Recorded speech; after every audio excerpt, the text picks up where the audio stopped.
She's still just as bitter as ever. There's such a great new spin of complaints here. Here's one from her most recent episode, which still on YouTube she's got 200,000 subscribers. It's really amazing. And now she's been doing this for how many episodes? She's been literally and on every podcast of the left wing promoting it, and that's still all she's managed to get. Here she is interviewing. I couldn't make it on my own, so I needed to take opportunities from someone more deserving. This is how arrogant Joy Reid and Ketanji Brown Jackson and Michelle Obama and Sheila Jackson Lee are. They're so narcissistic, they think this is persuasive. What started as a routine appearance quickly spiraled into chaos when Megyn Kelly and Charlie Kirk turned Michelle Obama's day into a full-blown PR disaster. Live on air. One moment, she was radiant and composed.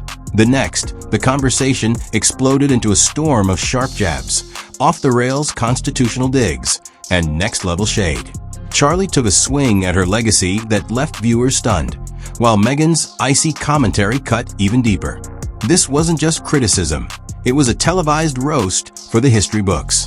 And yes, social media is on fire. She went on a podcast called Diary of a CEO. It's kind of rings a bell like a founder kind of situation. And once again, wants you to know how awful it is to be married with children. There's many natural reasons why marriage, infertility, trying to have kids makes things difficult. It's like, I try to tell couples, of course it's hard. Just listen to what I said, right?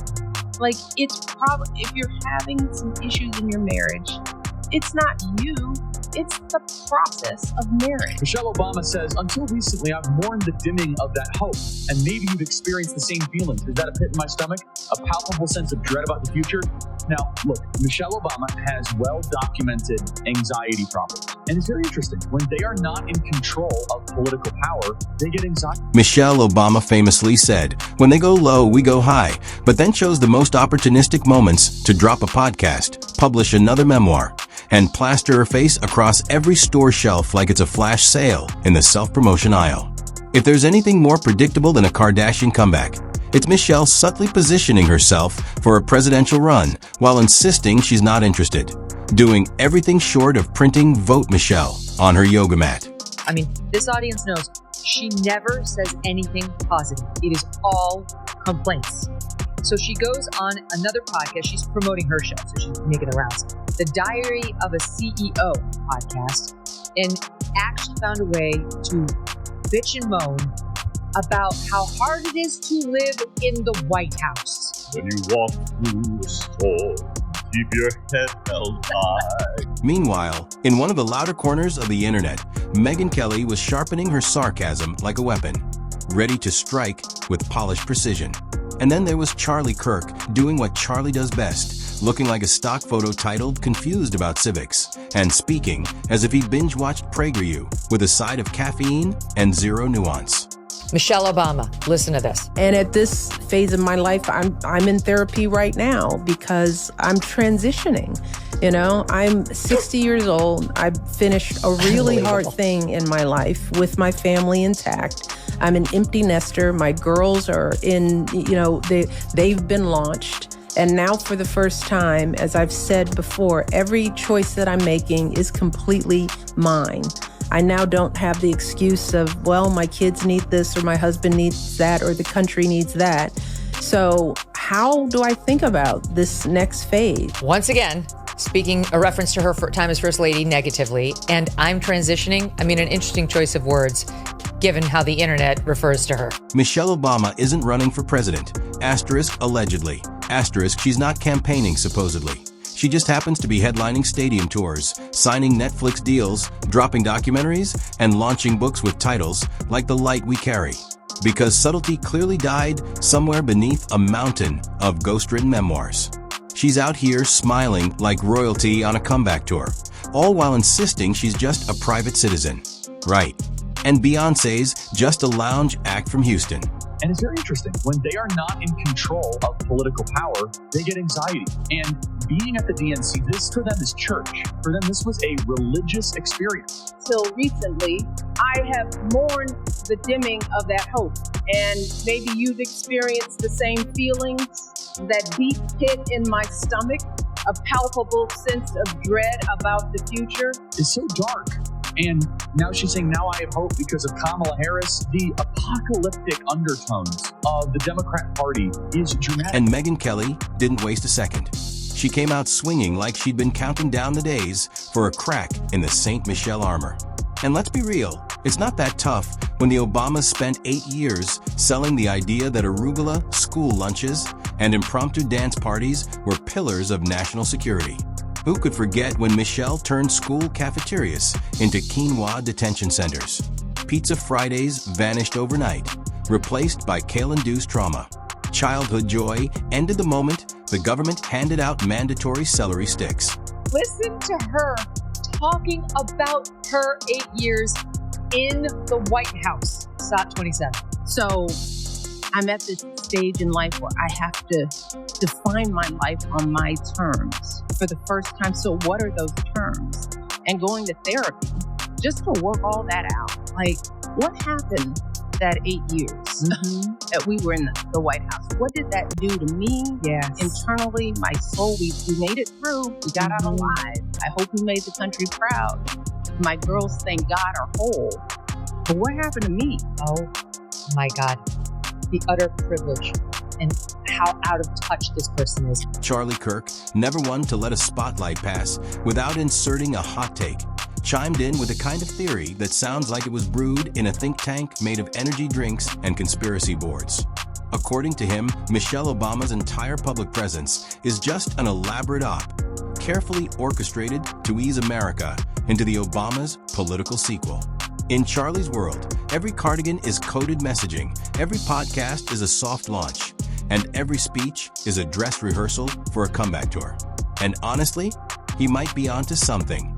When someone claims they're not into politics, but dominates every media platform like a lifestyle brand on a mission, it raises eyebrows.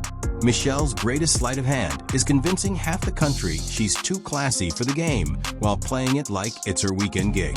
She's delivering unity sermons with the poise of a preacher and the bite of a subtweet. She's not just selling inspiration. She's branding it, bundling it, and streaming it with a bonus Q/A. At this rate, don't be surprised if next year brings a Michelle Obama aromatherapy line called Hope and Eucalyptus. Put them together, I haven't even counted her husband's riches. They're definitely billionaires by now.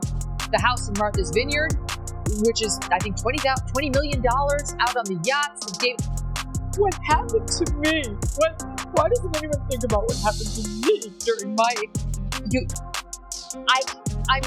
I'm enraged. I'm almost speechless at how ridiculous... And the media eats it up every time Michelle Obama so much as exhales near a microphone. 1,000 reporters swoon like it's 2008 all over again. Her target runs get covered like international diplomacy, while Melania Trump can't wear sunglasses in public without being accused of plotting a coup or phoning home to aliens. Megyn Kelly's not buying the hype. To her, Michelle is just another media-manufactured monument, sculpted from slick talking points and nostalgia. And honestly, she's not wrong. For someone who claims to hate politics, Michelle sure seems hooked on the applause that comes with hovering right next to it. She says she's finished with the White House, but her calendar screams Encore Tour. Every appearance is a victory lap. Every interview, a political jab wrapped in empathy and a cashmere cardigan. Charlie Kirk, ever the conspiracy connoisseur, swears she's playing 5D chess, while everyone else is fumbling through Candyland. He claims she's disguising a 2028 campaign as a feel-good lifestyle crusade. And honestly, in a country that once elected a reality TV star based on his catchphrases, anything feels possible. After all, Michelle once made Brussels sprouts trendy for 5 whole minutes. Let's just admit it. She didn't just brand wellness, she weaponized it. She turned self-care into a sermon, added a tier or two, and built an empire. Her persona is a kale smoothie mixed with Beyoncé lyrics and topped with Oprah's approval stamp. You process emotions over ice cream. Michelle processes hers into bestsellers, podcast deals, and million-dollar advances.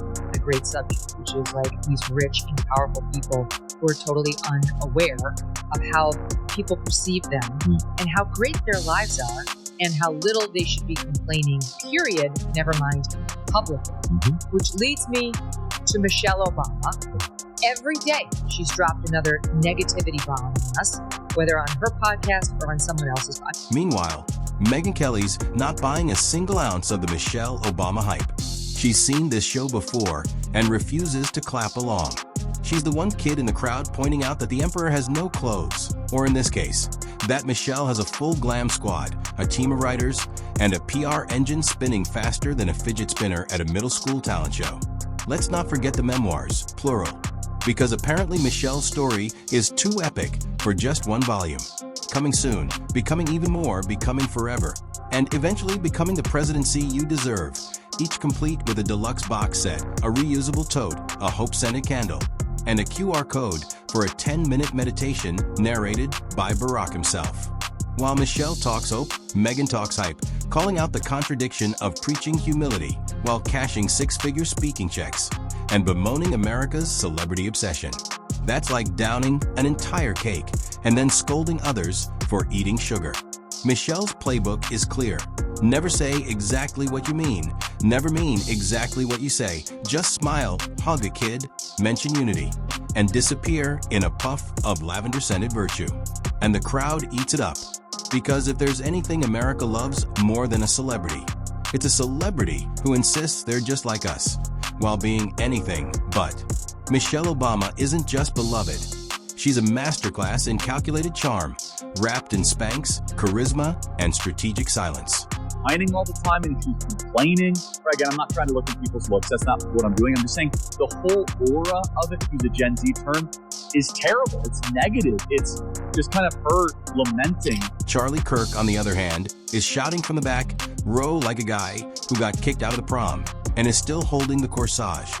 He's desperately trying to convince America that Michelle is the Trojan horse of liberal elitism, smuggling in policies between podcast episodes. But honestly, he's not wrong. Michelle's been more influential out of office than most politicians are in it. She's got the reach of a president without the accountability. It's influence without office, power without responsibility, and applause without questions. And don't get started on her Netflix deals. But Michelle's real superpower, saying absolutely nothing while making it sound profound. She'll give a 45-minute speech, and by the end you'll be clapping without knowing what she actually said. She's the human equivalent of a Hallmark card dipped in affirmations. You leave inspired, confused, and slightly poor if you bought the merch. Megyn Kelly's not falling for it. She's been in the media long enough to smell a branding campaign masked as moral leadership. She knows when someone's selling empowerment like it's a new skincare line. And Michelle's selling hard. Speeches, books, courses, probably scented affirmation pillows in the works. By 2026, we'll be watching The Michelle Method on HBO Max, narrated by Morgan Freeman and produced by Reese Witherspoon.